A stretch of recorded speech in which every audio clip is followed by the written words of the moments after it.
Am I the a-hole for refusing to forgive my mom after 40 years of abuse? I am 45 years old, and to be completely honest, I never had what anyone would call a good childhood. My earliest memories of family aren't warm moments around the dinner table or bedtime stories. They're memories of fear, pain, and the constant reminder that I was unwanted. I'm the oldest of 5 children, and out of all of us, I was the one singled out, targeted, and treated like a burden instead of a daughter. Things got so bad that when I was a teenager, I was actually taken from my parents and put into foster care for about a year.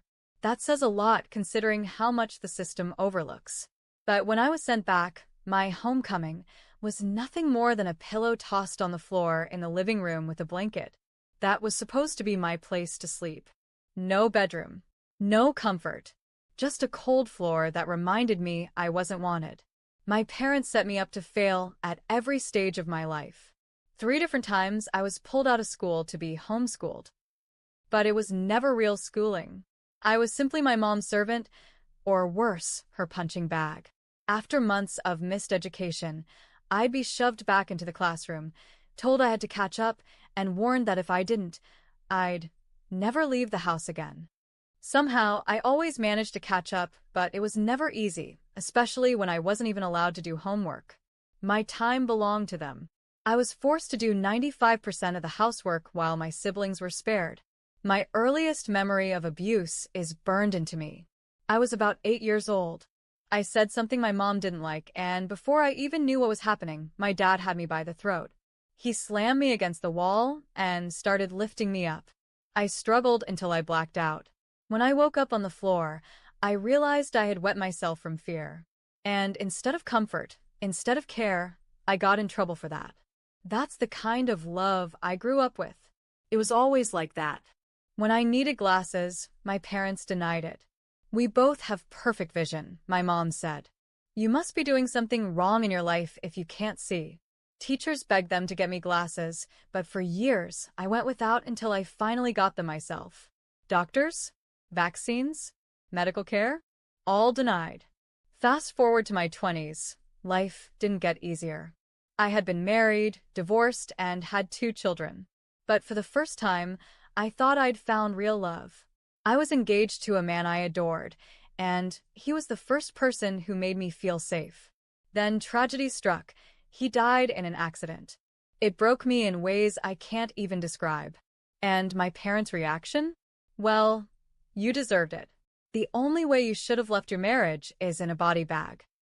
That's what they said to me while I was grieving the man I loved. It's no surprise that the father of my kids wasn't any better. He was abusive too. And a part of me wonders if I only accepted that because of the poison my parents fed me all my life, that I would deserve the abuse. That I would one day die at the hands of a man, and that it would be my fault. I believed them for years. Even when I had relationships that ended peacefully, like the one man who broke up with me kindly who stayed a friend, my parents still meddled. My dad actually went to him after the breakup and told him to take everything from me, to strip me bare. That man refused, and even had the decency to call me and tell me what my father had tried to do. It didn't stop there. When my kids were teenagers, they visited my family without me. My parents and sister actually told my children that my sister had every right to beat me while I was pregnant, that she should have eliminated them before they were born. And my parents agreed with her. Imagine your kids hearing that from their grandparents. I've barely spoken to my parents since I was 18. I've tried a couple of times, twice actually.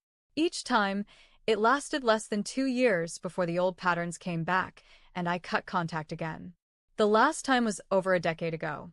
I built a life without them. And while it hasn't been perfect, it has been mine. Then recently my brother came to me. He said, "Mom wants her family back." He told me she's over it now. Over what? 40 years of abuse?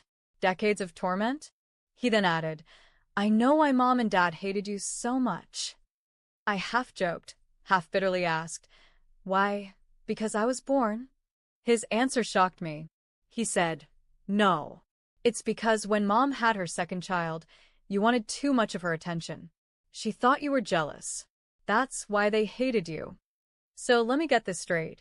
As a baby, barely over a year old, I wanted my mother's attention, and that was enough for them to justify 40 years of cruelty. And now she's over it and wants her family back? My brother yelled at me to get over it too. But it's not that simple. Those words reopened wounds I had buried deep. The memories, the anxiety, it's all come rushing back. And the truth is, I don't want to forgive them. I don't want to play happy families and pretend nothing happened. I don't want to give them the satisfaction of thinking they can sweep it all under the rug. I have my own family now. My kids, my friends, the people who actually love me. That's where my loyalty lies. So, am I wrong for wanting to continue another 10 years or the rest of my life without them? Because in my eyes, there's no healing to be had here. Only peace in moving forward without them.